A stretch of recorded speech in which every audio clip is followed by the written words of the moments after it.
Okay, great. So welcome to May's parent webinar. So thank you for joining me again. If you're returning, if not, welcome. So today we're going to go over college admission tips for your rising senior. You know, what to do over the summer, what should their summer look like, and we can talk through some things too. If you all have any questions, feel free to stop me at any time, and we can go through things. So some people may already know what their summer plans look like and their student summer plans look like, and that's totally okay.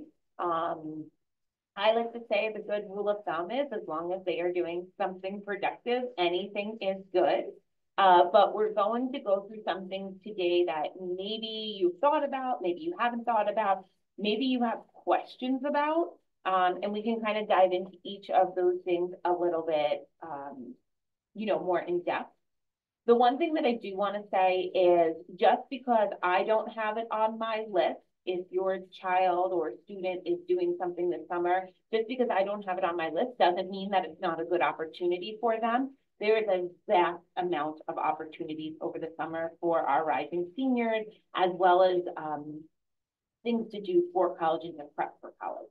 So I just want to, make that clear. And if you have any questions about those, we can try to navigate those as well. So first, if you have joined any of my parent webinars throughout this past year, you will probably know what I'm going to start with, and it's a communication plan with your students. So like I always start with, open communication is key when it comes to making a plan and making a viable plan for summer. You want to know what your students thinking about summer. They may or may not want to know what you're thinking about summer. But I think it's a good idea to share so both of you feel heard in the process. You are such a support system in this college process.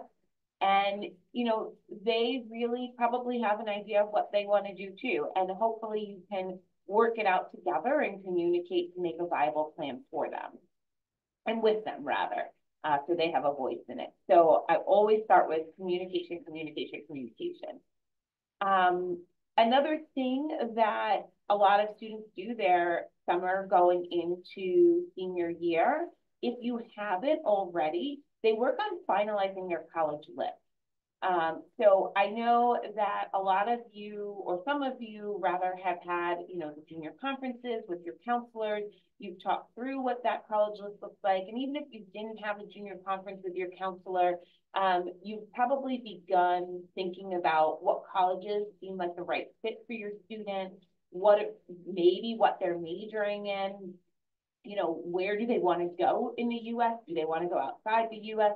All of those things that we talk about when we think about colleges. What price point you want to be looking at with college, which I know is a big one.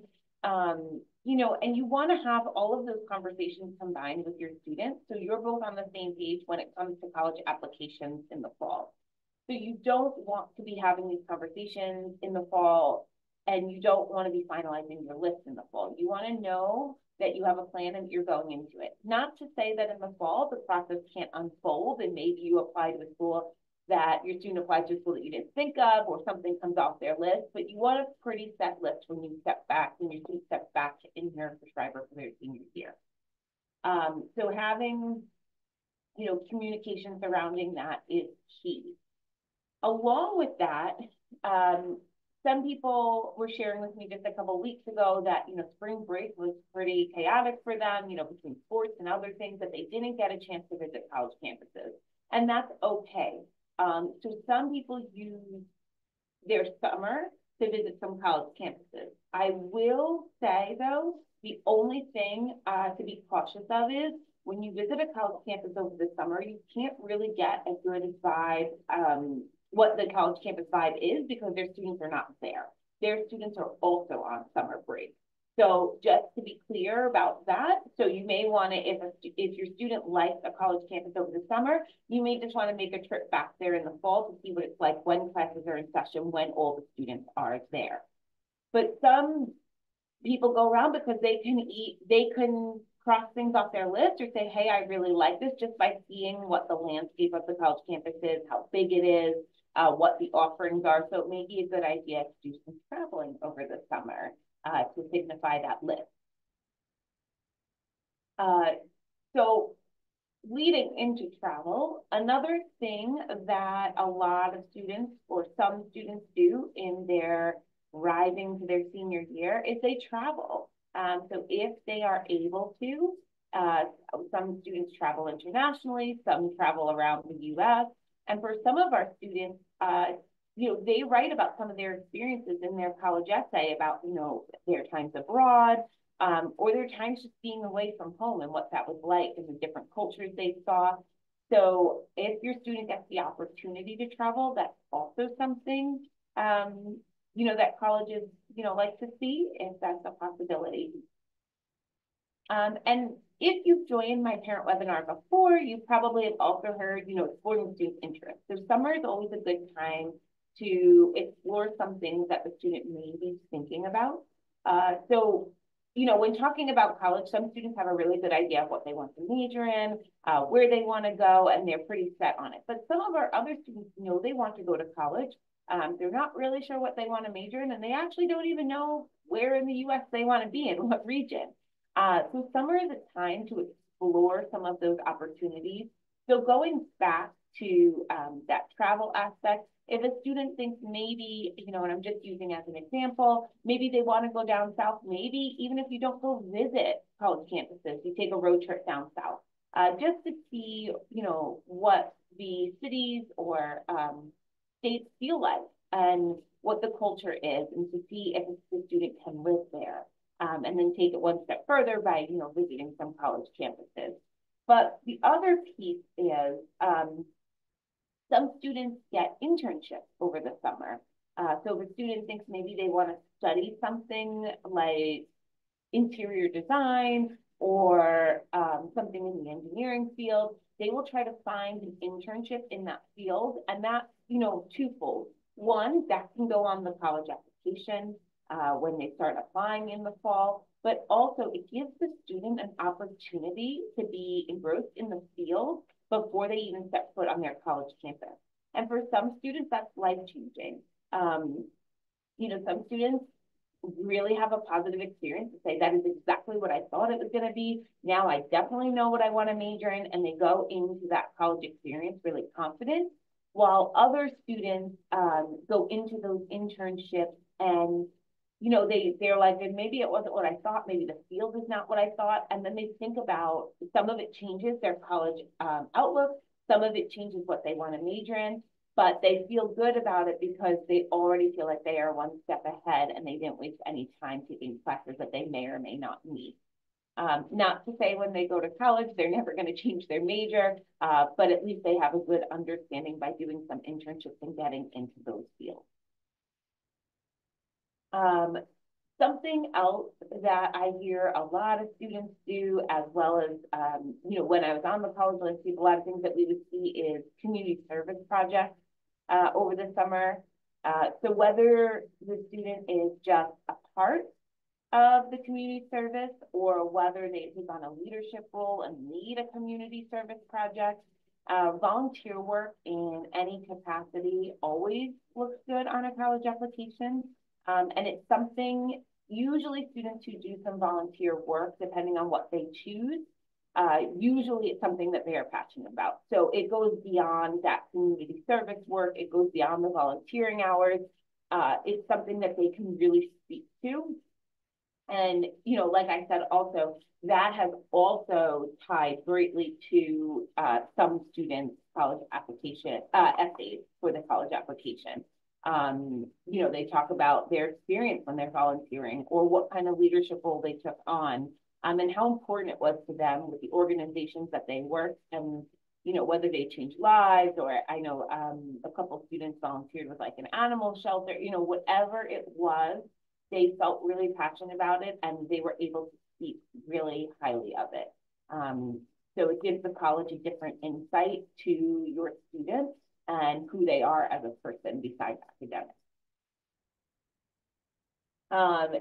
Some things that students also do, but again, is not necessary. Some students choose to take, a college course over the summer. to prove that they can do college academics before they even get to college.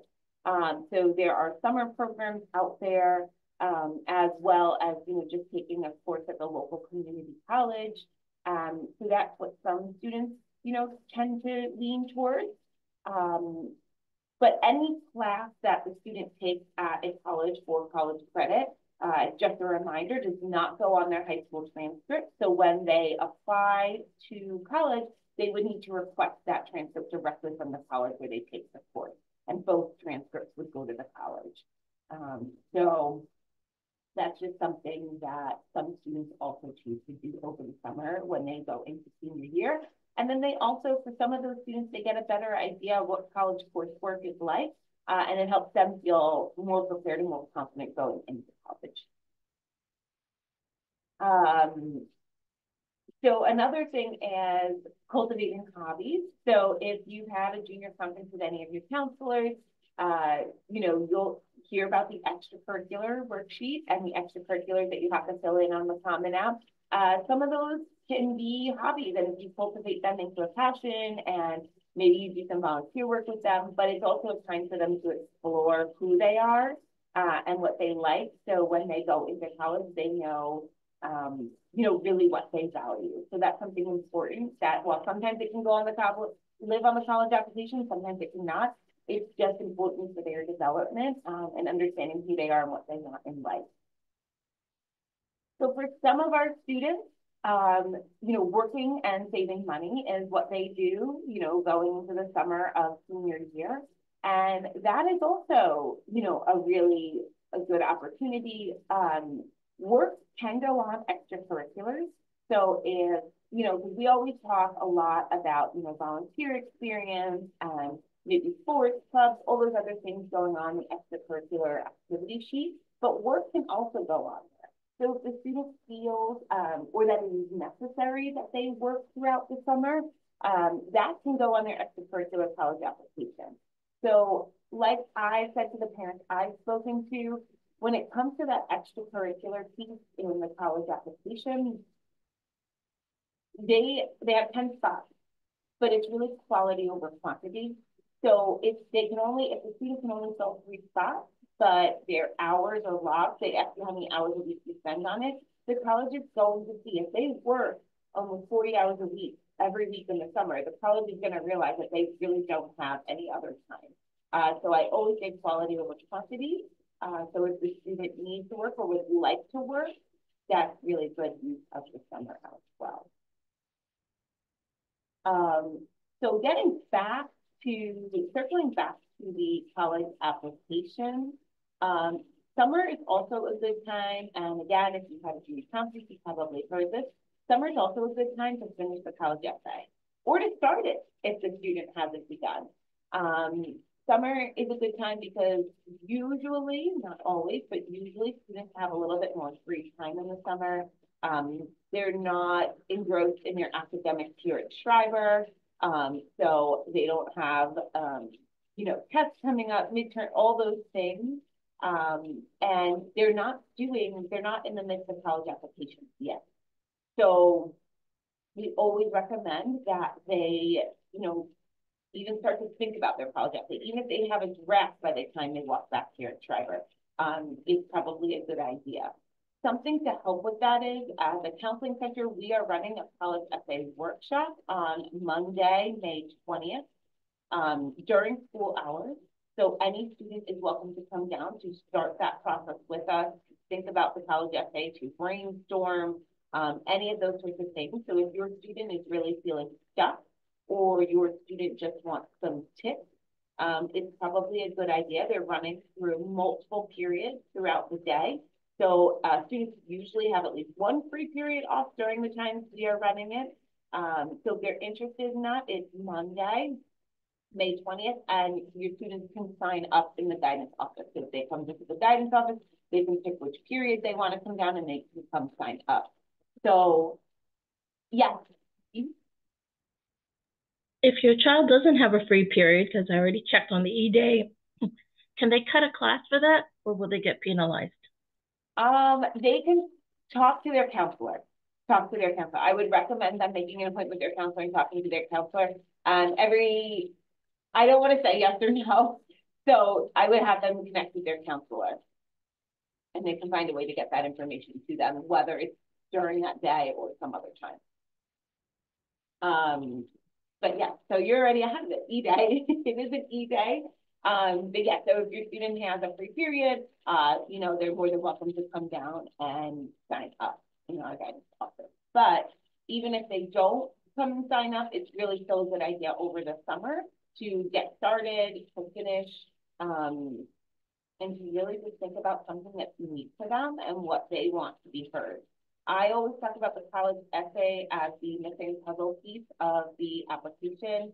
So you can see on the application, you know, what their grades are, what their standardized test scores are if they're submitting them, what extracurriculars they're doing. But the essay is always, so you'll hear a lot of interchangeable, the college essay, the Common App essay, like they're all interchangeable. It's that writing piece that goes on the college app. I always say it's missing puzzle piece because it is that one piece where the student's voice gets to get heard. So they can talk about anything they want that's unique to them and show a different insight to them as a person, as opposed to just seeing the transcript, the test scores, as well as the extracurriculars. So I always urge students to think about something that's either important to them, something that's unique about them, something that they went through and that they learned from. So there's lots of different ways. And if the student's having trouble getting started on, you know, what they want to write about, either have them come to the college app workshop, essay application workshop, or connect with their counselor. And I'm sure their counselor would be happy to brainstorm with them as well. Okay. Just a reminder also on the college application, many of our students, the Common App opens on August 1st. So we recommend that a lot of our students also over the summer, you know, to get a head start. They do not have to start the application, but it's always a good idea just to open a Common App application sometime in August. So that way when your student comes back in September, they already have an account and they can hit the ground running with Common App. Most of the schools that students apply to are on Common Application. There are a couple that are not, and as you research the schools, you will know which schools are and aren't. But I would say probably 98 to 99% of our students use the Common App for at least one school. So it's always a good idea to figure this out, even if you don't know where your school is held on what application. If the student is feeling really ambitious, they can begin to fill out like the demographic information, things that aren't going to change their senior year, such as, you know, their names, parents' information, address, all of those sorts of things that takes time, but aren't necessarily going to change. And then everything else can kind of wait till September when you need to come back and talk to your counselor. So the other thing is that students use the summer for, and it's a really good idea that sets them up for success in the fall when it comes to each college application season. The other thing is getting an organization plan together. How are you going to keep track of all that information? How are you going to keep track of deadlines? Is it in a spreadsheet? Are you writing it down? Are you having a shared calendar with your students? And how is that going to be managed along with other things that they may have senior year? So remember, students are coming back into class this senior year. It is important for them to not have senioritis and to continue doing well in classes. Some colleges do request a mid-year transcript, mid-year grades, and all colleges will get final end of year grades after their acceptances. Because they need a high school transcript just to prove that the student graduated from high school. So they will see all the grades senior year no matter what. So it's important for students to continue their rigor and continue keeping their grades up. The other thing is if students are in extracurriculars, you know, whether that be sports, theater, clubs, organizations, volunteer work outside of school, all of those things are going to come back into play in September. So summer is usually a good time to sit down, take an inventory of what's going on in the fall during college application season. What is your student going to be involved in? What types of courses are they going to take? Are they done taking standardized testing? Are they done sitting for tests? Or is that something else that they are going to take in September or October, an additional ACT, an additional SAT? And what does that look like? How does that fold into the plan? So I always recommend students, take that inventory of what's going on and then create a plan on how you're going to keep all of the information. And then how does that translate into a schedule for you all? So colleges have their own deadlines, but I always recommend to students to make their own deadlines so that way they keep on track and they don't miss anything. But it's a huge undertaking, and it's something that most students have never had to do. They've mostly had to keep track of maybe their sports schedule and school. But this is an additional piece that, they may need support and they may need help on how to organize and what does that look like. So, and the last thing I'm going to say, and then I'm going to kind of open it up to questions and thoughts. The last thing I'm going to say is balance is key also. Summer is a time for rest and relaxation, and while students are going into senior year and college application season, there should also be some time for rest and relaxation before, everything starts and the process of college starts, school starts, all of the senior year things start. So just make sure, they're doing what makes them happy, as well as getting a little time of rest and relaxation, however that looks for you. So that's all I have today. Are there any questions regarding, summer opportunities, college application season? What does it look like for rising seniors? Yes, go ahead. Can you, okay, this is not my first time through, but I don't remember. Can you tell me when the schools, I remember you said the students put together a list of the schools they're applying to, and then the school sends out the transcript. When does that happen? And also, the new parent view, student view, doesn't give your GPA. So is that going to get fixed? So I can't talk to the parent view, student view piece. That would be probably a question for someone else, but I will speak towards the list of schools and the transcript. So what's going to happen is in September, there will be, you'll probably find out like the first week of school or maybe even over the summer, there's going to be a senior parent night where parents will come. It's at night, all the counselors will be here, and you sit through a presentation of what is senior year going to look like for your students. They go over the whole college application process timeline. What does that look like? What do you need to look out for as a parent? What are your students going to be doing? And they walk you through the entire thing where you can ask questions to your counselor, all of that. Usually, typically, and I don't know, we haven't had a schedule quite yet for next year, but typically the following morning, we meet with all the senior students. And we go through a very similar presentation on this is what the college application process looks like. This is what's going to be expected of you. This is what's going on. And that's usually when we open the college processing form, whatever that's going to look like next year. And that's when they can give us a list of the schools they're applying to, and they hand in some form. I don't know if it's going to be in paper or electronic. We're not sure yet. But whatever that looks like, they can hand it in, and the transcripts will then be released to those schools. Usually, and that's what happened this past year, it happens like the last week of September, the first week of October. I do know that, some applications open in August, September, and some students, question what if they don't submit in August and September. The colleges are not filling their whole class in August and September, even if it is rolling admissions. Colleges also know that the Northeast schools start latest out of the whole entire United States. And I just, want to be clear about that because I think that's something that we don't talk enough about. Colleges know their territories, they know their landscapes, they know what's going on. And I think sometimes the reason college applications open in August is because in other states, they're starting school in August, and our October would be their September. But it gets confusing for our Northeast students because we feel like we're quote unquote behind, but we're not. The admissions reps that recruit here in the Northeast, they know we start in September. They know there's a lot of things that go on the first couple of weeks of school, and they're not expecting our applications till end of September, beginning of October. So that's usually when we start releasing transcripts. Did that answer your full questions? Yes, thank you. You're welcome.